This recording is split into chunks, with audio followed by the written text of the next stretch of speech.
Lo hizo tanto ruido que empresas que ya tenían contratos con nosotros dijeron, mira, finalmente no lo hacemos, ¿no? O sea, eso fue un mazazo. Y luego hacemos un buen plan y nos vamos a México.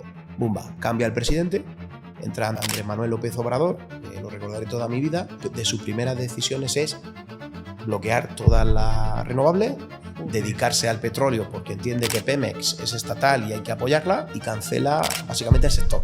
Y en ese momento lo que piensas es que te cae el mundo. Ese es el minuto 1. El emprendedor nato, en el minuto 2 ya busca soluciones. Si tú me preguntas si hace 15 años pensaba que íbamos a cotizar en bolsa, íbamos a estar en 4 mercados internacionales, íbamos a superar 200 millones de facturación y más, probablemente te diría que no. Pero es lo que teníamos, era las ganas y la ilusión y la certeza de verdad de que íbamos a hacer algo grande. Y algo grande desde Granada. Imposible siempre, o solo tarda un poquito más, ¿no? Yo mi día a día lo destino, lo diría el 120% a la compañía. No soy dueño de mi tiempo. Lo que renuncias, y yo creo que esto es casi todos los empresarios emprendedores lo hacemos, es a mucha más vida familiar y muchas relaciones con los amigos. Yo creo que la vida de un emprendedor o un directivo de una compañía o un CEO tiene foco tu compañía, la inmediatez, el se acaba el mundo todos los días y dejas de lado lo que es importante de verdad, que es tu familia y tus amigos. ¿Vas a comprar el Granada Club de Fútbol? No me esperaba para nada esa pregunta. Yo jugué en el Granada. La verdad, yo soy muy granadino. Me preocupa mucho lo que está pasando con el club. Los granadinos tenemos que ser los dueños del destino del Granada. Ojalá sea así, ¿no? ¿Por qué no se avanzó en la compra de Granada? Diría, por resumir, que faltó una firma. Faltó una firma. Hola y bienvenido a otro episodio más del podcast de Corbata Afuera. En este episodio trataremos sobre el tema de la energía, placas solares, así que si os preocupa todo ese tema o estos tiempos que son tan complicados, seguro que os va a interesar, ¿verdad, Fran? Hoy tenemos a Ignacio Salcedo, presidente ejecutivo, ¿no?, de Greening Group. Y es un orgullo tener a una de las empresas granadinas más internacionales y que cotiza en bolsa. Una de las cosas por las que iniciamos el podcast era precisamente eso, mostrar que desde Granada hay empresas muy potentes y también se puede. Entonces, creo que Ignacio es el principal ejemplo de esos diamantes que hay escondidos granadinos por el mundo. Así es. Bienvenido. Muchas gracias. Es un placer estar por aquí. La primera pregunta que hacemos siempre es ¿quién eres para que la audiencia te conozca? Bueno, pues ya lo habéis dicho, yo soy Ignacio Salcedo, soy un emprendedor, como digo, nato. Es decir, a mí lo que más me ilusiona en la vida es emprender. Soy de Granada, aunque nací en Almería, pero me siento muy granadino. Pero muy granadino, y es que lo muestro con orgullo. Soy ingeniero de camino, estudié en la Universidad de Granada, tuve mi experiencia fuera, Erasmus, Seneca, pero volví a Granada porque pues, no vengo de familia de empresarios, vengo al revés, de familia de funcionarios, por los dos lados, y me apetecía emprender. Honestamente no sabía lo que era emprender, probablemente no tenía ni idea de lo que era una factura, pero sí tenía ganas de hacer un proyecto. Y era un proyecto evidentemente pues, relacionado con el agua y la energía, que es lo que estudiábamos en camino y sobre todo en la fase final de los proyectos finales de carrera. Ahí pues, coincidí con Antonio Palacios, que sigue siendo mi socio hoy en Greening, y empezamos este proyecto desde Granada. ¿Y esa semilla de emprender cómo te vino? Pues mira, familiar, como he dicho, no. Por eso. Claro. De hecho, alguna vez lo he comentado con algún amiguete, ¿no? No tengo ni padre, ni madre, ni tío emprendedores, ¿no? Todos son funcionarios dedicados a la salud y no viene del entorno familiar. Del entorno personal, pues algún amiguete sí que algún proyecto tenía, y yo siempre lo he dicho, puede ser que una semilla fuese mi amigo Javi de Málaga, que montó en ese momento Olé Ingeniero, pero poco más. Yo creo que era una inquietud que teníamos tanto Antonio Palacios como yo de montar algo, y ese por qué o ese qué fue lo que terminó de definir Greening. Pero me fascina mucho el cómo de estudiar ingeniería monta un producto que luego encima hay demanda de ese producto. ¿Cómo surgió esa idea o la empresa? Bueno, la idea era, yo hago un proyecto fin de carrera que es los regadíos del Marquesado del Cenete, en la zona norte de Granada, ¿no? En la zona de Jerez del Marquesado, Guadix, bueno, que Jerez del Marquesado y Alquife son mi pueblo, el de mi padre y el de mi madre. Y un poco surge la idea de cómo modernizar regadío, que básicamente es pasar de antiguas acequias a tubería a presión, cómo almacenar agua y cómo utilizar esa energía. Cómo bombear, pues oye, pongo una balsa arriba, bombeo esa agua arriba y se necesita energía. Tradicionalmente se ha hecho con energía eléctrica. Nosotros, ya en nuestro concepto de sostenibilidad, pues decíamos, oye, pues lo podemos hacer con energía renovable, y tratábamos de bombear con energía solar. Y decías, esto que hoy es evidente y que 15 años después se hace a menudo, no era evidente, era bombear en continua agua, desde una cota a otra, ¿vale? Eso fue el inicio del proyecto fin de carrera. Luego derivó a una empresa donde lo que hacíamos al principio era bombeos de agua con placas solares, ya fuese para regadío o para abastecimiento de poblaciones, y luego nos empezamos, pues de alguna manera, a complicar, ¿no? Y a complicar era, y si encima tratamos de compaginar la radiación solar con la presión necesaria en las redes. Empezamos a divertirnos, o en aquel primer momento a perder dinero, ¿no? A perder dinero siendo ingeniosos, ¿no? Y eso derivó en greening, luego ya vino pues todo lo demás, que era apostar por poner cubiertas solares, reducir precio en industria, reducir precio en vivienda, generar energía. ¿Y dónde estamos? Entonces ya cuando empezasteis, ya la marca era greening y ya lo teníais claro. O sea, ¿no habéis pivotado en todo este tiempo? O sea, bueno, yo no lo tenía claro. El que lo tenía claro era mi socio, que dijo, ¿cuál es el nombre? Greening. Digo, ¿greening? Era greening ingeniería. A mí no me gustaba, pero la verdad que hoy me encanta. No significa que no estemos abiertos a cambiar la marca. Yo creo que es saludable cuando cambias de reto, cuando cambias de proyecto, pero bueno, alguna vez se ha planteado, llevamos 15 años con la marca de Greening y ahí está, ¿no? ¿Y qué edad tenías cuando empezaste la empresa? 26 años. 26. Sí, sí. ¿Te juntas con tu socio? No, diría que 25, pero a punto de cumplir 26. Vale, ¿y cómo ¿cuánto? En 15 años, ¿no? Sí.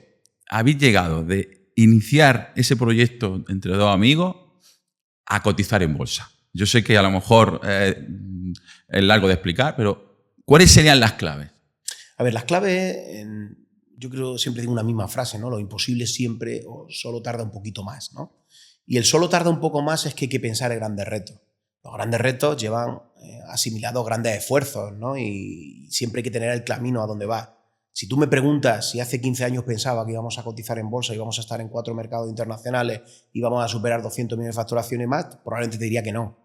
Pero lo que teníamos era las ganas y la ilusión y la certeza de verdad de que íbamos a hacer algo grande. Y algo grande desde Granada. Eso sí lo teníamos claro. Y lo que no sabíamos era el rumbo. Teníamos claro a dónde ir, pero no el rumbo. En 15 años, evidentemente, pues bueno, ya lo estamos viendo, el mundo cambia muy a menudo. Y vas pues con cierta dinámica y flexibilidad, adaptando tus planes estratégicos y tus planes de negocio. Y hoy estamos aquí porque probablemente hace 4 años se pensó que teníamos que estar aquí, ¿no? Y probablemente hace 4 años, por tanto hace 8 se pensaría que estábamos en 4, ¿no? Lo que sí hemos tenido claro es que siempre tienes que tener un rumbo. Para nosotros lo clave ha sido tener planes estratégicos, ser flexibles, adaptarnos, y hemos llegado a donde estamos. Sé que te interesa muchísimo este podcast, pero quiero hablarte del patrocinador de este programa. ¿Cuánto tiempo pierdes en imprimir, firmar, escanear y enviar un contrato de trabajo? Y no solo contratos laborales, alquileres, presupuestos, cualquier documento. Siempre es un latazo firmarlo. Ahora imagina que con solo un movimiento de dedo puedes tener esos documentos firmados de forma digital. Y eso es lo que hace Firmafy. Envía tus documentos para firmar de forma legal, segura y sobre todo sin papeleo. De forma muy sencilla y todo siempre con validez legal. Al final lo que consigues es contratos firmados lo antes posible, clientes contentos y tu oficina mucho más ligera. Porque seamos sinceros, la vida sin tanto papeleo es mucho más fácil. Así que si te interesa, aquí abajo tienes el enlace para que puedas dirigirte a su web. Seguimos con el episodio. Pero tú sales de ingeniería y sabes pues, de la carrera y tal. Pero de ahí a liderar un montón de gente hay una serie de habilidades que te hace falta perfeccionar. ¿Qué habilidades has tenido tú que pulir para convertirte en el líder que eres hoy? Bueno, yo creo que a los emprendedores nos pasa una cosa, y es una opinión, y es que nos pulimos en el día a día, ¿no? Es decir, yo siempre lo digo, no hay mejor máster que montar una empresa. Es decir, tú puedes hacer 4 MBAs o lo que quieras, que hasta que no has montado un proyecto no te enfrentas a los retos. Y lo asimilo con jugar al póker sin dinero. Jugar al póker sin dinero y te darás cuenta que cuando te juegues un solo euro, jugarás diferente, ¿no? Por tanto, creo que cuando empezamos, lo que tienes que pulir primero es saltar al vacío, montar tu compañía, te vas al notario, firmas tu SL, pones 3.000 pavos y te das cuenta que hay que ponerlo. Todo eso, para mí, es el pulir cosas, ¿no? ¿Qué creo que te da la ingeniería de camino que me ha ayudado mucho en estos 15 años? En caminos lo que tienes que llegar es a un dato. O sea, te ponen problemas, en general, los tienes que resolver y dar una solución. No filosofamos, no nos quedamos en el problema, nos quedamos en el dato. Puede estar mejor o peor, pero hay que darlo, ¿vale? Y yo creo que eso sí que es algo que venía innato de atrás, ¿no? De, oye, problema, solución, y no quedarte en lo que llamamos la rueda del pensamiento o lo que otros llaman la parálisis por análisis, ¿no? Es decir, analizar y nunca ejecutar. Nosotros ejecutamos, a veces nos equivocamos, y probablemente muchas más veces acertamos. Comercializadoras de energía hay muchas. Construcciones de placas solares hay muchas, no, más. Entonces, ¿cómo habéis diferenciado? ¿Qué creéis que habéis tenido que hacer? Mira, una cosa que nos ha diferenciado y que probablemente en algún momento en estos últimos años hemos dejado no en el fronting de la compañía es la capacidad de innovar, ¿vale?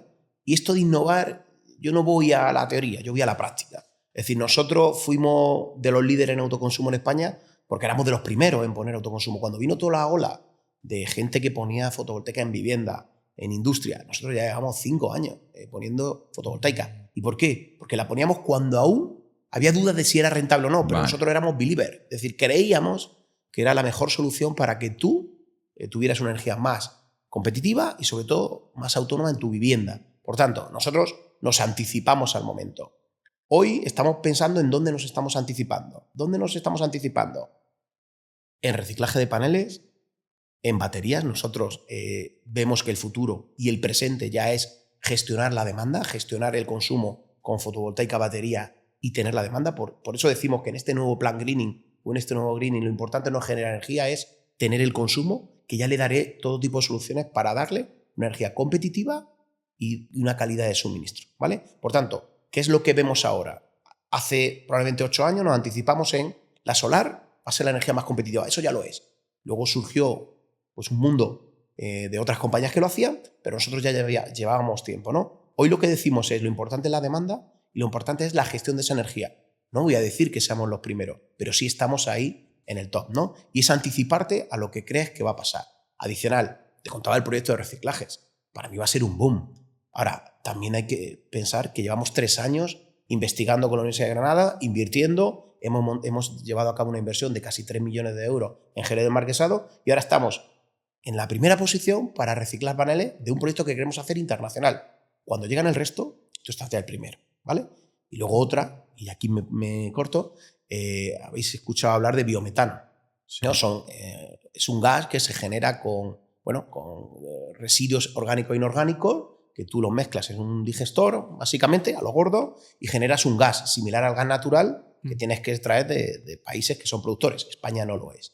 Ese gas, que es autóctono, que se genera aquí y que, que está creando cierta animalversión en ciertas poblaciones y que puede ser entendible, pero porque no le están informando de verdad, pues ese gas es autónomo, ¿no? Entonces nosotros, hace 3 años, ya nos pusimos a desarrollar proyectos de biometano. Hoy, que hay un boom y todo el mundo quiere meterse en biometano, pues Greening tiene casi 30 proyectos de biometano, se ha aliado con 2 socios referentes como Edison Nest y Atlántica, estamos desarrollando una plataforma con unos proyectos que serán realidad en breve, ¿no? Por tanto, cuando tú me dices eso, yo digo, la capacidad de adelantarte a ciertas tendencias de energía.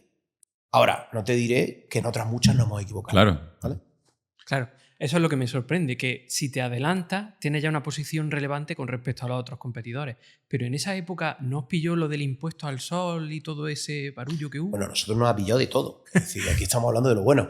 Lo malo te lo cuento también, ¿eh? Es decir, y ahora te cuento 2 casos. El impuesto al sol, para nosotros es, yo qué sé, yo recuerdo a Antonio Palacio y yo, tomando cerveza en el bar y casi llorando, diciendo, joder, ahora que tenemos la estructura, tenemos el producto, somos competitivos, sabemos hacer las cosas bien, hostia, nos iba a ir fenomenal, bumba, el impuesto al sol. Además que no tiene sentido y nunca terminó aplicándose, que es importante saberlo. Pero hizo tanto ruido que empresas que ya tenían contratos con nosotros dijeron, mira, finalmente no lo hacemos, ¿no? Joder. O sea, eso fue un mazazo. Pero hay otro que te quiero contar que es la hostia, la repera. Greening, desde el 2011 que se monta, tiene la visión internacional. ¿Por qué? Por una cosa fácil. Acordaros qué pasó en España en 2010. Una crisis inmobiliaria de 2 pares de cojones, perdona la expresión. Sí. Los ingenieros de caminos la sufrimos, ¿no? Porque nosotros nos dedicábamos a la obra civil como concepto y todo se para. Y yo me acuerdo de esta reflexión, que era una reflexión personal, cuando venga una nueva crisis que va a llegar, que te toque en varios países y en varias líneas de negocio. Entonces, la visión de Greening desde el minuto 1 era, tienes que ser una empresa internacional porque vendrá otra crisis y tienes que dedicarte a varias líneas. ¿Por qué? Porque puede ser que una en algún momento vaya mal, como ha ocurrido, y te tengas que apoyar de otra, ¿vale? Entonces, concepto de Greening, diferentes líneas, diferentes países. Bueno, pues, concepto de muy bien, ¿vale? Nos vamos a Marruecos, llegamos a ese plan de internacionalización que básicamente era ¿qué país es el más cercano? Marruecos, pues vamos para allá, está a 15 kilómetros de Tarifa. O sea, imaginaros el error, no lo hagáis, hacer un buen plan. Y luego hacemos un buen plan y nos vamos a México. Con la suerte, México en ese momento estaba boom de renovables, nosotros íbamos con nuestro producto, genérate tu propia energía en tu industria. Y llegamos en 2019 con la suerte de que en ese momento, además la hago yo allí directamente, me voy allí con mi mochilita, 15 días, vamos, un becario hice, lo típico que hacemos en los primeros momentos para internacionalizar la compañía. Bumba, cambia el presidente, entra Andrés Manuel López Obrador, que lo recordaré toda mi vida, y de sus primeras decisiones es bloquear todas las renovables, dedicarse al petróleo porque entiende que Pemex es estatal y hay que apoyarla, y cancela básicamente el sector. Y nosotros, que la caja siempre va justa, pues imagínate cuando se echa una apuesta, llevas 6 meses, 8 meses y de repente cuando ya estás en disposición de empezar a hacer negocio, pues lo haces. ¿Y qué piensas en ese momento? En ese momento se te cae el mundo. Se te cae el mundo porque dices, joder, ya llevamos muchos años, la empresa al principio, el capital que tienes, lo que ganas y poco más, la línea de financiación costaba mucho y en ese momento lo que piensas se te cae el mundo. Pero luego, ese es el minuto 1. El emprendedor nato, en el minuto 2 ya busca soluciones, ¿no? ¿Y la solución cuál fue? Teníamos una matriz de riesgo que era muy simple. ¿Me voy o no me voy? Claro. Y la decisión era, se va a ir todo el mundo. El foco de este presidente es los grandes proyectos. Ahí no estamos. Estamos en los proyectos industriales. Hay una legislación que tocarán, pero entendemos que no se va a desgastar tanto. Y como se va a ir todo el mundo, tendrá que haber un hueco para una empresa chiquitita de Granada que se llama Greening. Pues mira, nos quedamos, pasamos un 2020 jodido con el COVID y tal, y en 2 años después éramos líderes de la generación distribuida en México. Firmamos el proyecto más grande, el proyecto Bachoco, que a día de hoy aún seguimos ejecutando, 60 megavatios en casi 250 instalaciones a lo largo de la República Mexicana, y fue la hostia. Y fue la reflexión de me voy o me quedo, pero como no soy relevante me quedo porque algo va a haber para mí. Y con poquito podré sobrevivir. Bueno, pues ese quedarte te hizo ser líder 2 años. Qué bueno. Fíjate, de un problema encuentra ahí la oportunidad. Y el decir, voy a tomar el camino contrario al que toma el rebaño. Sí, sí. Pero muy valiente. O sea, yo lo que estoy viendo en tu trayectoria es pues, que has sido muy valiente, que has tomado decisiones complejas y que has sido muy atrevido desde joven. Bueno, pero también no sé, el otro día creo que veía, escribía Raúl Verdonés, que creo que es un ejemplo también, empresario granadino con un exitazo, donde decía que él, parafraseando, ¿no? Se la había jugado o había hecho lean muchas veces, ¿no? De su compañía. En Greening hemos hecho lean 10 veces. Es decir, hoy estamos aquí, pero perfectamente podríamos no estar. Pero creo que la vida es esa, ¿no? La vida es del emprendedor, es apostar, creértelo y llegar, ¿no? Es verdad que ya en los últimos años pues ya es una empresa más consolidada, con 1000 problemas, pero con otra estabilidad. No es la estabilidad de hace 10 años. Vamos a cambiar ahora de tercio y te voy a hacer una pregunta directamente. ¿Vas a comprar el Granada Club de Fútbol? No me esperaba para nada esa pregunta. Bueno, yo jugué en el Granada. Y la verdad, yo soy muy granadino. No sé, me preocupa mucho lo que está pasando con el club. Es público que, bueno, que nos interesó, nos interesa, o hemos estado en diferentes conversaciones. Es verdad que, bueno, en algún momento mucho más profunda y bueno, no se hizo público y no se terminó de hacer, probablemente porque alguna de las partes pues no lo hicimos todo lo bien que deberíamos, pero bueno, yo creo que la intención y la voluntad fue total. Hoy pues estamos más bien en la barrera, viendo qué ocurre, nos duele porque yo creo que el club necesita una solución en cuanto a la propiedad. Creo que no soy yo, no es Ignacio compra el Granada, creo que hay diferentes personas, público que hemos estado interesadas o que nos duele el club. También hay otros ámbitos y yo lo que siempre digo, yo no sé qué ocurrirá, pero lo que necesita el Granada es una solución, ¿no? Y además, defiendo a los actuales gestores. Yo creo que los actuales gestores lo están haciendo lo mejor que pueden, pero lo que necesita el Granada es una propiedad que fije su plan estratégico, que fije el destino del club y que, bueno, pues que lo quiera, ¿no? Y que sea de los granadinos, ¿no? Claro que yo siempre digo, cuenta conmigo. Yo te he hecho una mano. Los granadinos tenemos que ser los dueños del destino del Granada. Ojalá sea así, ¿no? Sea quien sea, pero que por supuesto que sí. Porque aparte, ya sabemos lo que son experiencias en el fútbol extranjera, ¿no? Oye, pues no han sido muy exitosas, salvando algunas, y yo creo que a los que les duele la tierra, pues siempre lo podrán hacer mejor o peor, pero creo que lo harán de otra manera, ¿no? Y con valores, ¿no? Entonces, bueno, no sé qué ocurrirá. Creo que, por desgracia, el Granada tiene muchos temas conocidos y no conocidos que no dejan que ese cambio de propiedad sea tan inmediato. Claro, porque el problema es una deuda que hay, ¿no? El club tiene una deuda de varios millones de euros o un juicio, ¿qué es lo que pasa ahí? A ver, hay diferentes... Es público, ¿eh? Sí, por eso. Hay diferentes temas, ¿no?, que tiene el Granada relacionados con los anteriores propietarios que compraron a los actuales, las contingencias derivadas de lo que, bueno, de lo que publicó Ideal hace muy poco, ¿no?, del tema Libero, diferentes deudas, y bueno, la verdad que es un tema complejo, resolvible, por supuesto que sí, y bueno, yo creo. Pero no ha sido ese el problema, o sea, al final del acuerdo, o sea, ¿por qué no se avanzó en la compra de Granada? Por estos problemas, porque yo entendí, porque tú sabes que yo patrocino a Granada y estamos allí en el club de negocios y hay salseo, salseo. Entonces se hablaba de que como había un juicio pendiente, de que hasta que no saliera ese juicio, pues claro, ¿quién se va a meter en un club y que luego salga la sentencia? Es algo. Por ahí van los tiros. Yo, sin entrar en los detalles, porque permíteme lo que no lo haga, diría ya, por resumir, que faltó una firma. Ya está. Faltó una firma. Wow, entonces estuvo cerca, ¿no? Sí, estuvo muy cerca. Qué fuerte. Y quedaros en que, oye, la voluntad pues estuvo todo lo que se pudo hacer y se intentó, y si no se hizo no fue por nuestro lado, ¿eh? Lo importante es que haya una solución, no es que sea Ignacio y el grupo de empresarios, como de vez en cuando salta a las redes. Lo importante es que haya una solución, sea la que sea. Yo estaré súper feliz si la hay, la que sea. Estemos nosotros, no estemos, nos da igual. Lo que tiene que haber un proyecto para largo plazo, porque a los que somos del Granada nos duele. Cuéntanos cómo es eso de estar en la bolsa, porque eso suena muy guay, pero ¿qué motivo es el que te lleva a estar en bolsa y cómo es el proceso? Pues mira, en definitiva, salir a bolsa no deja de ser una actuación para captar capital, y captar capital con, en teoría, pequeños inversores que son capaces de invertir en tu compañía y que tienen una acción de greening cotizando, ¿no? ¿Por qué vamos ese camino? O sea, nosotros desde previo al COVID ya teníamos claro que una unidad de negocio que queríamos potenciar era la generación de energía propia, es decir, tener nuestros propios parques solares en ese momento que generan energía y que pudiera vender a través de mi comercializadora. Ese negocio, que está muy bien en teoría, tiene una cosa que es importante, que es intensivo en capital, es decir, necesitas tener pasta para meterle y poner ese tramo que no te da el banco.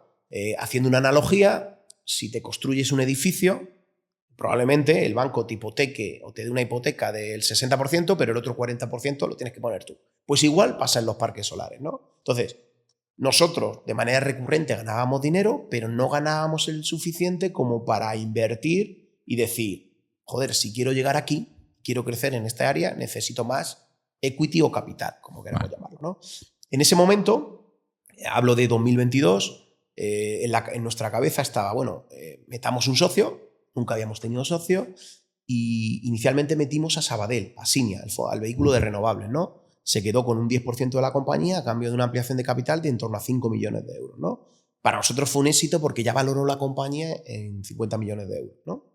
Y fue un éxito no porque no creyésemos que valía más o menos, sino porque captamos 5 millones de capital que destinamos a proyectos de generación, en principio, foco generación distribuida. Pero aquello nos hizo pensar. Dijimos, a ver, estamos aquí. Estos 5 millones unidos a deuda, grosso modo, nos da una capacidad de inversión de 15 millones. Lo vamos a invertir porque teníamos pipeline para invertirlo todo. Lo invertimos, de hecho, muy rápido. Y ahora decíamos, ¿y el siguiente paso cuál es? Pues ya nuestro foco había habido varios casos de éxito, en particular IDF en bolsa, en BM Growth en España. Y decíamos, joder, pues si hay alguna de renovable que está ahí, ¿por qué no hacemos una segunda etapa, que es captar capital y salir a cotizar? Bueno, pues desde que metimos a Cinia Sabadell hasta que salimos a bolsa, creo que pasaron 9 meses, ya teníamos claro el camino. Aquí fue fundamental traer algún perfil, en particular Miguel Ángel Valenzuela, que era nuestro CFO es un granadino de pro que tampoco había tenido la oportunidad de hacerlo aquí y se vino con nosotros. Él ya lo había hecho en su antigua empresa, marcamos el camino de salir a cotizar y fue todo un éxito. Queríamos captar 23 millones de euros, hubo demanda por más de 40 millones, Joder. nos ceñimos a los 23 y hicimos esa ampliación con un plan de negocio pues muy currado y donde evidentemente pues el inversor que entró bajó ese plan, ¿no? ¿Y qué valoración se le dio a la empresa cuando salió a bolsa? Se dio 120 millones pre-money y 120. 143 post-money, ¿no? Una vez que Vale, incorpora el 143. Y el equity, o sea, ¿cuánto, o sea, y el 100% del capital, o sea, cuánto porcentaje del capital se cede a la bolsa, a los socios? Bueno, la estructura, básicamente no se cede, todo cotiza. Todas las acciones de Greening cotizan en ¿Todas? bolsa. Todas. ¿Vale? Pero tú te quedarías una, o sea, ¿no? Sí, yo y Antonio y Manolo, o sea, yo en particular, la compañía era el 50% Ignacio y el otro 50% Antonio Palacio y Manolo Mateos, ¿no? Sí. Eso, pues al final tú conforme vas haciendo ampliaciones de capital, tú te vas diluyendo, ¿no? Creo que en ese momento nos diluimos un 15% adicional, en un primer momento un 10% y luego un 15%, ¿no? Pero la masa de estos tres accionistas, cuando empezamos a cotizar, teníamos aproximadamente el 75% de la compañía y el otro 25% eran de otros accionistas. Ah, pero muy bien, ¿no? Sí. Entonces os mantuvisteis con bastante porcentaje, ¿no? Sí. O sea, el interés era, como todo Pero espérate, pero si el 10% ya lo habíais cedido al Sabadell. Cedido no, ampliado capital entrando él. Sí, pero ya tenía como un 10%. O sea, solo el 15% de la compañía Bueno, el 15% fue de esos, creo que eran 180 inversores, y si me equivoco en algún dato, ahí está, 180 inversores que entraron en esos 23 millones. Y ahí, pues, si era un 15, un 14, un 16, ese era ese cachito. Pero no significa que en bolsa solo cotice eso, cotiza todo. O sea, todas las acciones de la compañía cotizan. Evidentemente, los principales inversores que queremos en el proyecto, yo en particular no he vendido ninguna acción a bolsa, pero porque creemos en el crecimiento de la compañía. A ver, que me entere un poco. La compañía entera, el 100%, está en bolsa. O sea, tú tienes, las participaciones tuyas están en la bolsa, ¿no? Sí. No es que esté en la bolsa, que podría comprar y vender, esto comercializarla a través del mecanismo de la bolsa. Vale, pero que tú mantienes en tu poder y tus socios, los tres socios originales, el 75%. Exacto. ¿A fecha de hoy también? Bueno, a fecha de hoy va a cambiar, porque ahora os contaré, estamos dentro de las inquietudes que nos surgen y las diferentes, digamos, complicaciones y oportunidades que surgen en un camino como es el de Greening. Pues bueno, como es público, lanzamos una OPA sobre otra compañía, sobre IDF, que IDF hace unos años era la referencia nacional en autoconsumo. Esa OPA ha sido aceptada por una aceptación del 92%. Y a la vez hemos lanzado una ampliación de capital adicional a la bolsa de en torno a 30 millones. La OPA ya se ha aceptado con 92, por tanto integramos esa compañía dentro de Greening. O sea, la OPA, lo digo para los que no sean muy técnicos, es que habéis comprado una compañía. Sí. OPA es oferta pública de adquisición. Entonces, cuando estás en mercado de capitales, bolsa, tú tienes que lanzar para adquirir una OPA. Esa otra compañía estaba cotizada, hicimos una oferta pública por ella y bueno, en ese proceso pues bueno, de entendimiento y de negociación, al final pues se ha aceptado por parte de la otra compañía pues, con un 92%, que para mí es un exitazo, ¿no? Yo, como lo decía y lo decía en broma, ha habido dos OPAs en este año en este país, que una ha sido la de BBV y Sabadell, que ya sabemos cómo ha acabado, y la otra ha sido la nuestra, ¿no? Bueno, pues para mí es un exitazo de todo el proyecto que un 92% haya aceptado la OPA. Tú vienes de un pueblecito de Granada y llega el momento en el que sale a bolsa y todas tus acciones se triplican, se multiplican y pasas de tener un capital que sí que es en acciones a tener muchísimo más. ¿Cómo es ese sentimiento de salir a bolsa, de decir, hostia, esto vale mucha pasta?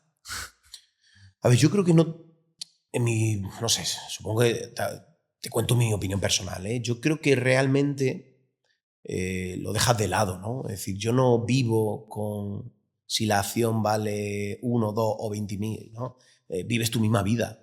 Es cierto que en tu cabeza dices, bueno, tengo una seguridad adicional, es cierto que te permite hacer otro tipo de cosas, en particular los que somos emprendedores, otro tipo de inversiones, pero la vida te cambia entre poco y nada. Es decir, no sé, a algunos supongo le cambiará, pero mi vida sigo quedando con mis mismos amigos, sigo yendo a mi pueblo todos los veranos y no voy en helicóptero ni en avión privado. Creo que sigo yendo en un coche que tiene un bollo en la parte derecha, que a ver si lo arreglo. No sé, lo que te cambia es la visión de que puedes hacer muchas más cosas. A mí en particular, a nivel personal, y creo que también hablo por mis otros 2 socios, nada, la vida sigue siendo tan normal.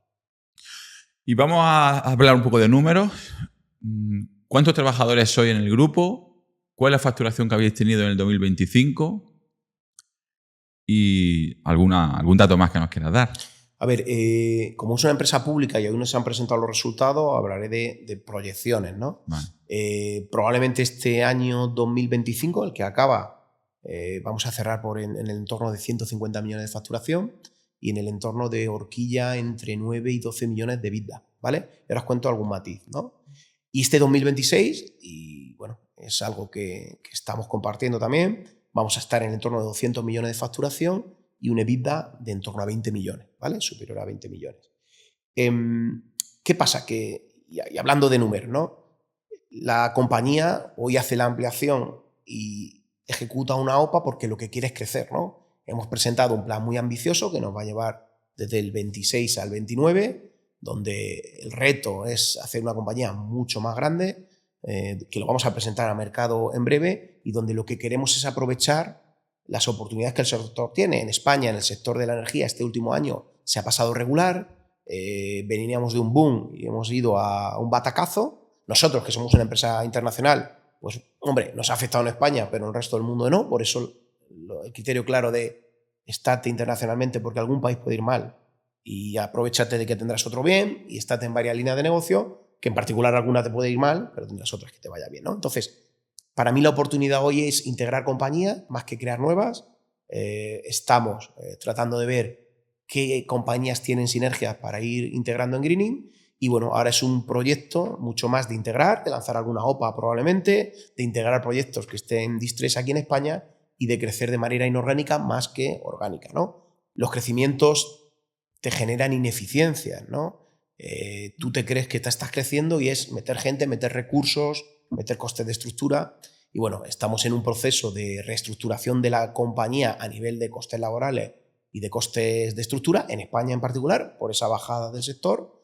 Y bueno, esas ineficiencias que ha creado el crecimiento, pues la estamos ajustando, ¿no? La compañía pues, ha pasado de un máximo de tener casi 600 trabajadores a un entorno de estar en el entorno de los 400, ¿vale? Fundamentado por el ajuste de España, debido al ajuste que ha tenido el sector y que aún no se ha terminado de terminar, pero que, oye, que es una de las aprendizajes de estos últimos años es no te dejes llevar tanto por el crecimiento, obsesiónate con la eficiencia, con la rentabilidad. Claro, pero y que luego te puede dar la vida algún golpe. Eso tiene que ser doloroso, porque al final son 200 familias, 200 personas que tienes que mandar a la calle. Sí, o sea, yo creo que no hay nada que se pase peor que echar a una persona que no se lo merece. Pero lo haces por el bien de la compañía. Es decir, tú tienes que cumplir un objetivo, que es que la compañía tenga capacidad de pagar las nóminas, de seguir invirtiendo. Y bueno, si el negocio no va bien, probablemente con alguna decisión tomada por mí, en algún caso donde me he extralimitado en algún riesgo, pues tienes que tomar cuanto antes decisiones. Alguna es salir de proyectos, otra es invertir en otros que te generen más caja o más beneficio, y otra, pues por desgracia, es eliminar ciertas áreas que o bien no dan rentabilidad, o que no son estratégicas, o que no son eficientes, ¿no? Claro. Y es ineludible, son personas. Personas en algunos casos que lo han dado todo por la compañía. Y que en algunos casos no estaríamos aquí si no fuese por ellos. Pero que te toca, y yo creo que eso es la visión de lo que le toca a un CEO, a un fundador o a un emprendedor, es tomar esas decisiones negativas. Porque las buenas, pues ya las tienes. Pero las negativas, que son muchas, te toca a ti.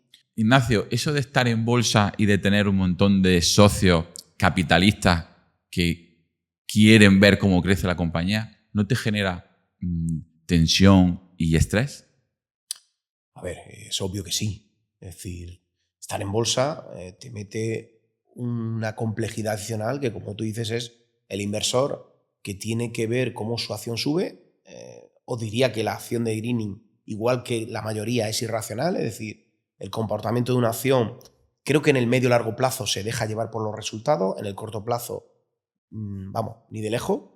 y te toca ver algunos días pues algún mensaje o alguna llamada de ciertos inversores donde te dicen, oye, Ignacio, que está bajando un 5% la acción. Y tú dices, bueno, pues si estamos aquí en la oficina, no se ha caído ningún proyecto, seguimos currando y no sé qué pasa. Bueno, pues el mercado de la bolsa es vender y comprar. Algún día alguno tiene una necesidad y vende, otro día cuando sube un 4%, pues probablemente tampoco ha pasado nada, alguien ha comprado, ¿no? Y con la IA que dicen que necesitan mucha energía, que falta energía, ¿esto no ha venido bien? Bueno, es brutal. Nosotros, nuestro principal mercado hoy es Estados Unidos, ¿vale? A nivel de construcción de proyectos. Allí la IA no es un pensamiento de que va a llegar y allí ya es una realidad. O sea, allí se están construyendo centros de datos, se están operando centros de datos y nosotros, para que os hagáis una idea, allí este año vamos a facturar en torno a 100 millones de euros solo en construcción de proyectos y todos destinados a centros de datos. Hemos acabado uno para Celestra recientemente de 55 millones de dólares, que es para Meta, para un centro de datos de Meta, para suministrar energía. Y allí hay un tema que hay mucho run con Trump, ¿no? Que si el presidente Trump apuesta o no apuesta por las renovables. Fuera de lo que es Trump personaje, ¿no? Y que es cierto que no es el más favorable a las renovables, Estados Unidos hay una realidad, es que necesita cualquier tipo de energía, llámese fotovoltaica, baterías, eólica, gas, nuclear, todo, porque los centros de datos necesitan mucha energía. Es una realidad lo que está pasando en Estados Unidos y allí, bueno, se vienen unos años asombrosos en cuanto a generación de energía. Qué bueno. ¿Qué pasará aquí en España? Que lo vamos a ver en los próximos años aquí. Lo que pasa es que aquí en España, como somos tan pesados con la burocracia, pues bueno, los proyectos que se podrían estar ya construyendo, que generen empleo y que generarían algo más de rentabilidad, los proyectos renovables que están sufriendo en España, pues bueno, pues somos tan listos que deseamos empezarlo más tarde. ¿Qué haces en tu día a día? Me gustaría decirte que hago deporte, que estoy con la familia, con los amigos, pero la realidad no es esa. Yo mi día a día lo destino, diría, el 120% a la compañía. No soy hoy, no sé, creo que alguna conversación he tenido contigo de eso, ¿no? No soy dueño de mi tiempo, ¿vale? Estoy feliz, me encanta lo que hago, pero es verdad que bueno, me dedico a la compañía, ¿no? Ahí, pues bueno, compagino mucho. Yo tengo que estar por necesidad del negocio, pues mucho en Estados Unidos y México. Una semana al mes como poco estoy allí, viajando por Europa también. Y bueno, cuando estoy aquí, que yo vivo en Granada y me siento granadino, pues la verdad que intento estar de viernes a lunes, ¿no? Estar entre semana o pillarme entre semana es más difícil, pero joder, ojalá pudiera ser así. ¿Qué hago en mi día a día? Pues mucho comité, mucha relación con inversores, mucho vender, porque yo creo que aquí es vender la compañía, vender proyectos y vender energía, que ahora haréis clientes de Green Energy cuando acabemos. Y por supuesto, pues atender los miles de fuegos y proyectos que hay en la compañía, ¿no? Porque has contratado un CEO, me has dicho, nuevo, sí, para un poco también que tú puedas dedicarte a otras cosas, ¿no? Sí, yo creo que la compañía está viviendo una nueva etapa que estamos entusiasmados en base a una crisis producida en el 2024 y que tuvo repercusión en el 2025, que ahora os contaré. Porque es importante contar también los aspectos negativos. Claro, claro. ¿no? Joder, los positivos, pues ya, como digo, ya sabemos vender el humo los empresarios, ¿no? Hay que contar lo otro. Hemos puesto un nuevo CEO en base a este proyecto que os contaba, ¿no? O sea, el plan de greening para los próximos años es hacer un greening más grande, un greening centrado en la demanda, en la gestión de la energía, no tanto en la generación, y con un matiz de ir incorporando compañías, ir incorporando proyectos de estrés e ir quitando, eliminando áreas no estratégicas o áreas no rentables, ¿no? Después de 15 años y, bueno, alguna tentativa de otra persona que me pudiera ayudar a liderar el cambio, pues hemos encontrado una persona que se llama Pablo Tim, que viene del sector, que como persona es espectacular, como valores no os voy a contar, y que luego profesionalmente pues tiene el respeto de muchos, ¿no? Para mí es un sueño tener una persona como él a mi lado. Él es el nuevo CEO, yo me quedo como presidente ejecutivo con mucho más foco en el área de Norteamérica y, bueno, evidentemente como principal accionista de la compañía, pues ayudarle a mimarlo y, bueno, y a tratar de sacar este proyecto. Dentro de este nuevo CEO, que es uno, joder, porque la compañía ha sido muy personalista en mí, yo creo que viene bien de vez en cuando por remover las sábanas, limpiar un poquito la casa Yo creo que Pablo viene con esa intención. Insisto, para mí es ultra motivador que esté aquí. Y bueno, aparte de Pablo, pues también hemos traído a Felipe García como nuevo CFO, que es brutal, y yo creo que va a ir un proyectazo. Creo que, no te voy a decir que por primera vez, pero sí que motiva mucho tener personas de ese perfil, como tenemos a Diego Puerta también en el comité de dirección. Y la verdad que sin duda nos va a llevar a conseguir los objetivos que son complejos, que son difíciles, que son ambiciosos, pero que con perfiles así, y te lo dicen un emprendedor que por desgracia en los primeros años contrata a lo que te permite contratar, pero que hoy tener perfiles probablemente mucho mejores que uno, pues es un sueño. Una de las cosas que veo de ti, de toda la trayectoria de Greening, es que tienes que adelantarte e ir pensando siempre 4 o 5 años vista. Y eso te tienes que apalancar de gente que sea mejor que tú. ¿Qué cualidades buscas en ese tipo de gente, en ese CEO, en ese CFO nuevo, para decir, vale, este cuadra y este me va a ayudar a llegar donde yo quiero llegar? A ver, para mí lo principal es que sea buena persona, ¿vale? Los valores. Es decir, un tío profesional puede ser la repera, puede haber tenido un currículum de la hostia, pero para mí, si pasas media hora con él y tus valores, tu manera de pensar o su manera de actuar no te engancha, ese no es el CEO de tu compañía. O no es la persona con la que quieres compartir la jornada, porque al final, lo sabéis, una empresa, pasas tu tiempo personal en la empresa y llamas a tu equipo, ¿no? Por tanto, para mí los valores y cómo sea la persona es lo fundamental, ¿no? Y yo voy a hacer una reflexión de lo que hice con Pablo, ¿no? Y además me lo propuso él, siempre lo diré. Vamos a tomarnos una botella de vino y nos conocemos. Y quedamos a cenar. Nos conocíamos, ¿no? Pero no de manera profunda. Y Pablo, si no lo puedo decir, luego lo cortamos, pero tomamos una botella de vino y nos conocimos. O sea, nos conocimos después de probablemente 2 horas y media. Yo creo que ambos somos algo extrovertidos. Y la verdad que, bueno, a mí me encantó, me fui muy contento. Se lo dije a mi mujer, digo, joder, pues viene una persona que como valores y como persona es extraordinario. Ahora veremos si da resultado, pero eso ya lo tiene. Entonces, ¿qué tiene que tener una persona? Para mí primero es ser buena gente, tener esos valores, compartir tu visión. Creo que él la tiene también, tiene visión de dedicarse a lo que en 2-3 años va a pitar, a lo que va a ser rentable, eliminar áreas que probablemente no lo sean. Y fíjate, viene con una visión nueva y que te hace abrirte a ti los ojos de cosas que tú, no sé si la palabra es has protegido, pero como los has creado tú te cuesta eliminarlo. Y él te viene, evidentemente de manera objetiva, te dice, oye, esto no es rentable, esto probablemente lo es, pero no es estratégico, y apostemos por esto, que son muy buenas líneas y que probablemente tengan un éxito abrumador en los próximos años. Y para que la gente sepa, ¿qué hace Greening Group? O sea, ¿cómo gana dinero? A ver, Greening Group hoy se dedica a 3 cosas fundamentales. Generar energía en nuestros parques fotovoltaicos que tenemos en España, en Italia y en México. Comercializar energía, es decir, comercializamos como un Iberdrola o un Endesa. Lo que intentamos es hacerlo de una forma más próxima y con nuestra propia energía. Es decir, en tu casa, en tu industria o en cualquier sitio en España, en Italia, te suministramos energía y luego te damos soluciones. ¿Soluciones de qué? De tipo constructivo. Si quieres te podemos poner paneles en tu cubierta, te ponemos baterías en tu casa y podemos hacer ese 360 de intentar cerrar el círculo de energía, de generar energía, comercializarla y construir proyectos. Adicional a eso, tenemos 2 proyectos que me gusta poner en el fronting porque son aquí en Granada y son 2 proyectos industriales.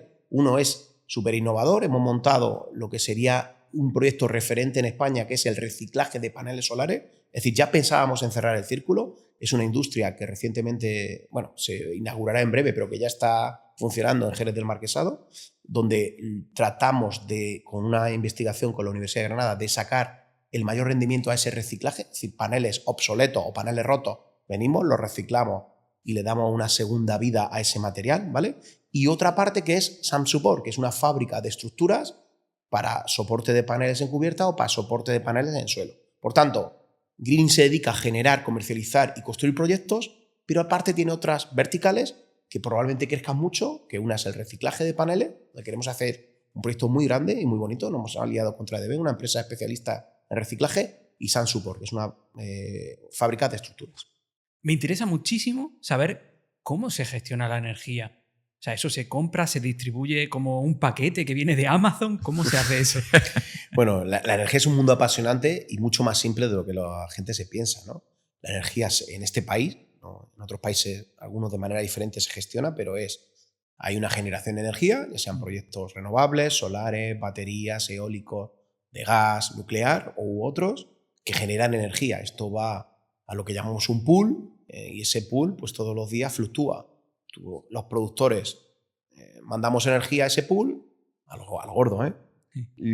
La demanda, es decir, los consumidores agrupados en comercializadoras y demás, piden energía y al final pues se casa un precio y ese es el precio de la energía diario, horario, cuarto horario que el sistema hace, ¿no? Pero en general la energía cómo funciona es, hay producción de energía, las diferentes tecnologías y hay una demanda de energía que lo tienen las comercializadoras, productor y comercializador. Y entre medias está cómo se lleva la energía desde la generación hasta tu vivienda, que está la red de transporte, que es la red eléctrica, y luego la red de distribución, que en España hay diferentes distribuidoras muy relevantes, como es Iberdrola, Endesa, que son conocidas, pero que también hay otras muchas distribuidoras muy pequeñitas. En el caso de Granada tenemos una gran empresa como es Cuerva, que hace distribución en diferentes municipios. Por tanto, generas energía en diferentes plantas, la llevas al consumidor a través de red eléctrica y distribuidoras a lo largo del país, y en el punto final existen las comercializadoras, que Greening es una comercializadora de energía también, que lo que hace es, al final, comprar energía a mercado y comprar a sus propios proyectos, a lo gordo, y hacer ofertas competitivas a sus clientes. Claro, o sea, vas mezclando lo que tú produces o lo que puedes comprar en otro sitio para hacer una oferta mejor, ¿no? Exactamente. Con todo el tema del apagón que hubo en España, yo sé que culparon a las fotovoltaicas y a la energía fotovoltaica. ¿Eso es verdad? Bueno, yo creo que no. No es así, ¿no? Vamos, no es así y probablemente hoy aún no se sepa por qué es, ¿no? Yo no sé cuál es el matiz que no hace que sea público lo que es, pero ya te digo yo que una planta fotovoltaica de 200 megavatios, o no se hablaban de la subestación de Güeneja, no produce un corte ni en toda la red. Aquí también se mezclan intereses ideológicos de ambas partes. Probablemente no nos dejan que haya un debate objetivo de por qué ha pasado eso. Y que es importante que se sepa, probablemente para proteger la red. Y cuéntanos y explícanos cómo es posible que se produzca un apagón en toda España. O sea, ¿por qué? A ver, yo no lo sé. O sea, que sería ingenuo, ¿no? Decir que por qué se produce. Probablemente sea por unas múltiples causas que hoy, a día de hoy, no son públicas y que hay que evitar, ¿cómo te digo esto? Tratar de dar afirmaciones de por qué se ha producido un apagón en un tema tan complejo como que una red eléctrica de un país que tiene mallados, que tiene protecciones brutales. Eso es lo que quiero saber. Que tiene diferentes ámbitos. ¿Cómo es que está todo conectado? Está todo conectado y con muchos sistemas de protección precisamente para que eso no ocurra. Además, y yo lo digo con orgullo, la red de España de red eléctrica es de los mejores sistemas que hay en el mundo. Y necesita más inversión y necesita más redes, pero yo estoy súper orgulloso. Sobre todo lo ves cuando saltas a otros países, como en México, como es Estados Unidos, como es Italia, donde probablemente no están a nuestro nivel. Pero yo no lo sé por qué se produce el apagón. Puedo tener alguna idea, pero probablemente no es el motivo. Ahora, sí es relevante y para mí que se sepa, que las autoridades pertinentes y los expertos pertinentes lo pongan y lo hagan público, porque así mejoraremos. Yo, si me preguntas una opinión y en un primer momento, que luego fue descartada, es que había sido un ciberataque. Porque a mí no me cuadraba mentalmente en los primeros minutos que un sistema eléctrico como el español, con el nivel de protección, nivel de personas y súper buenas que tenemos gestionando el sistema, se cayese. Pero bueno, lo descartaron. ¿Volverá a pasar? No lo sé. No lo sé. Sabe, ¿no? No lo sé, porque es que, insisto, como no sé la causa, pues no te sé decir si eso se producirá. Lo que tengo claro es que la fotovoltaica en este país no afecta porque las fotovoltaicas, cuando hay una descompensación, se cortan, hay curtailment, que estamos muy en contra de eso, hay sistemas de... En fin, no puede ser. Puede ser un motivo adicional, pero no es el motivo, ¿vale? Para que una red como la española se corte. Has hablado de que tu tu corazón está dividido porque tienes parte en Estados Unidos, parte aquí. Aunque tú quieras estar aquí siempre, no puedes por motivos de la empresa. ¿Qué otras cosas has tenido que renunciar tú en tu vida personal para poder seguir liderando Greening? Bueno, yo creo que lo que renuncias, y yo creo que esto es casi todos los empresarios o emprendedores lo hacemos, es a mucha más vida familiar y muchas relaciones con los amigos. Es decir, yo me considero una persona muy cercana a mis amigos y por desgracia, lo digo por desgracia, pues no destino todo el tiempo a mantener esas relaciones. Y yo creo que, bueno, algo nos estamos dejando en el camino. Yo creo que la vida de un emprendedor o un directivo de una compañía o un CEO, pues tiene foco tu compañía, la inmediatez, se acaba el mundo todos los días y dejas de lado lo que es importante de verdad, que es tu familia y tus amigos. Bueno, pues yo estoy en ese momento que es verdad que no le destino el tiempo que debería, ¿no? Pero eres consciente de ello, que eso sí me gusta, y que tienes como un plan, ¿no? A medio plazo, ¿no? Para ir cada vez...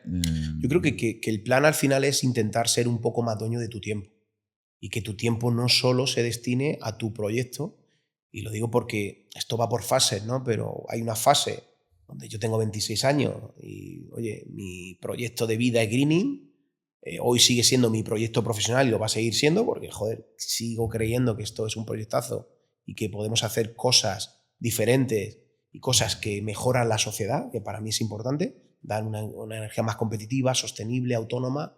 Yo creo que eso es muy importante y soy un believer en eso, creo que hay que seguir haciéndolo, pero es cierto que lo que tampoco pienso que ya tenga que estar 14, 15, 16 horas todos los días, como he estado, pues bueno, probablemente el 90% de estos últimos 15 años, destinado a la compañía, ¿no? Ya tengo 2 hijos que tienen 4 y 6 años, tengo unos padres que, bueno, pues que poco a poco van haciéndose más mayores, tengo unos amigos que tengo que en algunos casos retomar y que me lo echan en cara y si alguno sabe quién es. Y bueno, algo más de vida hay que tener. Para eso, pues oye, profesionalizar la compañía, tener claro el rol, porque esto no va de echar 14 ni 15 horas, lo digo de verdad, yo probablemente me he equivocado ahí. Lo que hay que hacer es 8, 9, 10, bueno, muy eficientes, inteligentes y luego destinar tiempo a tu vida privada. Lo digo que no lo estoy haciendo, pero es lo que me gustaría hacer. Pero estás en el camino, que es lo importante, lo que decía Fran. Sí, y destinar también más tiempo. Bueno, yo sé que hay algunos emprendedores y muchos, ¿no?, que marcan su rutina de deporte, de amigos, de tal.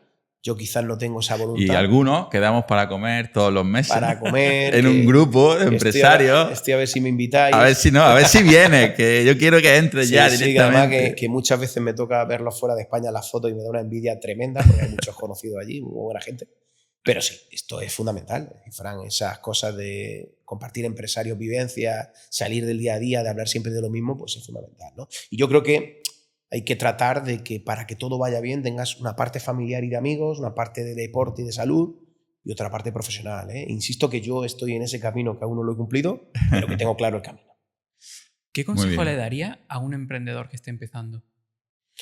Bueno, yo creo que es tírate al barro, arriégate. Es decir, yo esto de primero haz un máster, no. Primero a tener una experiencia profesional, puede ser, pero tampoco. Yo lo he vivido, yo no había trabajado, bueno, sí, había trabajado, ¿no?, poniendo copas con mi tío en barras de pueblo, he trabajado de peón de electricista, de peón de albañil, pero dime tú a mí si yo tenía experiencia para montar una compañía. No. Entonces, bueno, yo creo que esto es, un emprendedor le digo, tírate al barro, habla con emprendedores, no te creas que tu idea, cuéntala, porque probablemente te la reten y te digan, pues esto puede ser o no puede ser, reúnete o asóciate, ábrete a eso, ¿vale? Júntate en las comidas que montáis, probablemente salgan infinidad de proyectos. Totalmente. Creo que hay gente con mucho capital por el mundo que tiene ganas de invertir en proyectos, lo importante es la idea y las ganas, y que se tire al barro, que haga un buen plan, que haga un buen plan estratégico sin gastar mucho tiempo, simplemente plasmar la idea porque te hace recapacitar. Y yo creo que eso es fundamental, ¿no? Tirarse, avanzar y no estar pensando. Ahora, limita también la inversión. Si ves que la cosa no va bien, no te enamores de la idea. Cámbiate, no pasa nada, ¿vale? Es decir, yo he fracasado mucho más que acertado, pero cuando aciertas bien, ¿vale? Y bueno, yo creo que lo que tienes que limitar es el fracaso, ¿no? Pero yo volviendo a qué le recomiendo es, ve para adelante, tírate y por favor habla con el mundo empresarial. porque de verdad estamos muchos con ganas de ayudar, estamos muchos con ganas de invertir, estamos muchos con desear éxito a estos primeros proyectos que empiezan, ¿no? Y lo digo porque Granada yo creo que ha cambiado mucho en los últimos 15 años. Yo veo el sur de España y en particular Granada, una ciudad muy emprendedora ya, con mucho proyecto, donde se habla muy libre de empresa, donde ya hay asociación, no sé, el otro día veía algún capital riesgo montando, ¿no? Venture Capital. Sí, un club de inversión de Yo startup. mismo también me he asociado a una propuesta de la Cámara con Renta 4 para precisamente invertir en capital semilla o en startup y demás. Yo creo que eso va a generar mucho bien en la sociedad y yo creo que cuanto más unidos estemos los empresarios del sur de España, mucho mejor, ¿no? O sea, el sur ha cambiado, el sur es emprendedor, Granada es emprendedora y eso se está notando, macho. Muy bien. O sea, espectacular, ¿eh? O sea, Ahora llega el momento en el que tú tienes que hacernos una pregunta a Fran y otra a mí. Puedes pensarla. A ver, yo la primera, y quizás es muy obvia, es ¿qué esperáis de este podcast? No del de Ignacio, ¿qué esperáis? A raíz de lo que has dicho de Granada, una de las cosas que yo esperaba cuando empecé a montarlo con Fran, y de hecho fue la semilla, era inspirar a las siguientes generaciones de que se puede emprender desde Granada, se pueden conseguir muchas cosas desde Granada. Y por estar aquí, que parece que estamos en el sur, no somos menos que gente que está en Madrid o en Barcelona. Era una de las semillas. Y acercar también esa figura del empresario. Y decir, joder, hay diamantes en bruto por ahí perdidos que se han tenido que ir, pero que están volviendo y hay que enseñarlos porque yo creo que las cosas primero se crean en tu mente. Pero si tu mente no sabe que esa posibilidad existe, es que no la contempla. Primero tienes que ver que existe esa posibilidad de que tú puedas tener una empresa de decenas de millones, tener miles de empleados, para que eso cale en ti y decir, coño, yo también puedo. ¿Qué tiene este que no tenga yo? Tiene sus miedos, tiene sus dudas. Yo también podría. sí, yo creo que como mejor se aprende es fijándote en otras personas, ¿no? Al final la inspiración te llega de manera incluso inconsciente. Y yo creo que mostrando a empresarios de Granada todo lo que estáis haciendo, es que tú eres un claro ejemplo de ello. O sea, cómo una empresa que empezó aquí, unos amigos, se ha convertido en una empresa internacional que cotiza en bolsa. O sea, tú eres parte del éxito del podcast en cuanto a los objetivos que queremos, ¿no? Conseguir. Y nosotros encantados de entrevistarte a ti, a todos los compañeros y sabes que estamos cumpliendo uno de nuestros sueños. Y estaba para Fran, ¿no? Es decir, ¿cuáles son los siguientes pasos? ¿No? Es decir, oye, podcast genial, está siendo un éxito, yo lo sigo. Siguientes cosas que tienes en tu cabeza. ¿Yo? Sí. Para Pues fomentar esto, ¿eh? Para fomentar el emprendimiento granadino. Pues la verdad que como estamos en una asociación tan potente como es GastroHub, llena de amigos, llena de grandes creativos, surgen cada mes que nos juntamos, nos surgen nuevas iniciativas. O sea, el club de inversión en startup para ayudar a los emprendedores de Granada, o sobre todo foco en Granada, no nos queremos centrar solo en Granada, surgió de ahí, ¿no? Al final somos mentes inquietas que nos atrevemos con cosas y surgen proyectos. También vamos a hacer ahora un concurso de startup, un hackathon y sobre todo que nos conozcamos. Si nos conocemos los empresarios que estamos aquí en Granada y somos amigos, las conexiones se multiplican y las oportunidades crecen. Esa es la idea. Y ahora te hago una más incómoda, ¿vale? Porque yo también me gusta el podcast, tío. ¿Cuál es tu éxito? ¿O cuál es vuestro éxito en ese GastroHub? Que a mí me parece la hostia. Y si crees que la Cámara de Comercio y CESUR, donde yo soy el delegado en Granada, estamos algo incómodos por no haber sabido hacer eso.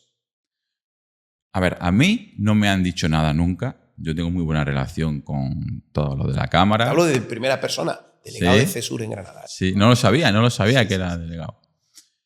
Pero nosotros tenemos un tono diferente. La verdad que la Cámara cumple su función en un tono más formal, más institucional, y gestiona un montón de ayudas para los granadinos, para los empresarios. Y nosotros somos como un club social, ¿no? Donde queremos conocer más a la persona, donde pasamos más ratos de ocio, ¿vale? O sea, yo creo que ocupamos un lugar distinto, que somos complementarios. ¿Vale? ¿Pero es verdad, crees que incomoda? puede ser que incomode, sí. Pues yo espero que no, ¿eh? Puede ser, porque al final A mí no me incomoda. Al revés. tiene mucha presencia en las redes. Pero bueno, no estamos haciendo daño a nadie, ni lo hacemos con mala... Claro, ¿sabes? con Al mala final, fe. todo lo contrario. Lo que queremos es sumar a la ciudad y todas las iniciativas que hacemos es para sumar. Pues yo de verdad, apoyo máximo, increíble lo que estáis haciendo, me parece extraordinario y yo creo que lo que tenemos que intentar otros es incluso sumar más ahí, ya que está montado y creado y yo creo que está siendo un éxito, pues desde la parte que me toca, desde la parte de CESUR, incluso oye, desde la parte de la cámara, ¿no? Pues yo creo que también estarán entusiasmados y encantados de poder ahí echar una mano. Al final es lo que tú has dicho, porque yo desde mi punto de vista de trabajador, no de empresario, yo no estoy en el gastro ni nada, sí que echo en falta esa iniciativa de mostrar el emprendimiento igual que se muestra ser funcionario, tío. O sea, ¿de qué sirve un país entero lleno de funcionarios o de gente que quiere trabajar en Mercadona? O sea, hay que promover el emprendimiento y eso se promueve con la idea de que los que tienen el capital, empresas que ya han pasado por ese camino, fomenten eso y enseñen a los trabajadores que, mira, también está esta alternativa y estudiantes. Mira, no es solo que oposites, que está esta alternativa. Mira, yo estoy metido en un, no sé si puedo contarlo. Sí, claro. Estoy metido en un programa de CESUR que se llama el Crece por 6 o por 5, ¿no? Es decir, ¿qué creo yo que tenemos los emprendedores que, oye, que por diferentes circunstancias pues hemos llegado a facturar cientos de millones de euros, ¿no? Contar la película a empresas de facturación entre 5 y 10 que están pensando, oye, yo ya facturo 5 y 10 y gano algo ya. Hostia, ¿cómo puedo llegar a facturar 50? ¿Cómo son los mecanismos de capital que hay? ¿Cómo son los mecanismos de deuda? ¿Y cómo voy a llegar aquí? O sea, hoy, bueno, yo estoy metido, que doy con Damaso Quintana, que es un gran empresario, bueno, cordobés, de Cunex, ¿vale? Que es un gran empresario de España. Damos una sesión en abril, en Sevilla, a un elenco de 15 empresarios que están en esos rangos de 5 o 10 millones de facturación, que tienen ya EBITDA y que lo que quieren hacer un por 5. Claro. Por 5 de facturación y probablemente por 5 de EBITDA, ¿no? Yo creo que eso en Granada es muy necesario. No solo centrarse en la startup, en el capital semilla, que también, sino, oye, compañías de 1 a 5 millones. Totalmente. Es que creo que hay una dificultad de poder escalar las pymes, las pequeñas empresas. Sí, sí. Y Granada está llena de pymes, pero faltan empresas con, hay que con más proyección. En las empresas, en CESUR decimos en las empresas de 1.000 millones de facturación. Yo aquí en Granada digo en las empresas de 100 millones de facturación. Es decir, tenemos que ser capaces de escalar 20 empresas que están en rango de 10 millones a 100 millones. La creación de empleo que hay ahí, probablemente estamos hablando de miles de personas, ¿no? En escalar esas compañías, ¿no? Y yo creo que lo que podemos aportar a la sociedad de manera voluntaria y gratuita es meter esas personas que hemos pasado por el proceso e integrarnos en sesiones, ayudar. Yo, de hecho, se lo decía en CESUR, yo voluntariamente y sin cobrar nada me estoy metiendo en algún consejo de administración, pero porque quiero ayudar a esa compañía, ¿no? Entonces, bueno, yo creo que dentro de ese hub y dentro de la cámara y dentro de CESUR, pues yo creo que esa es la voluntad de hacer cosas, ¿no? Cada uno en su nicho, yo creo que lo estáis haciendo fabulosamente. Muchas gracias. Gracias. Bueno, pues hasta aquí el episodio de hoy. Muchísimas gracias, Ignacio. Nada, gracias a vosotros. Tenía ya ganas de que viniera. Además, un placer, me alegra mucho de que sea tu primer podcast, me has dicho. Sí, nunca alguna invitación he tenido y como, en fin, me vais a escribir alguno, perdonar, pero bueno, Fran ha sido insistente, me cae muy bien y lo sigo mucho y por supuesto abierto a participar en algún otro seguro y ha sido un placer, me lo he pasado muy bien. Sí, creo que aquí también hablamos sin tapujos y entre personas. Y con las corbatas fuera. Sí. Exacto.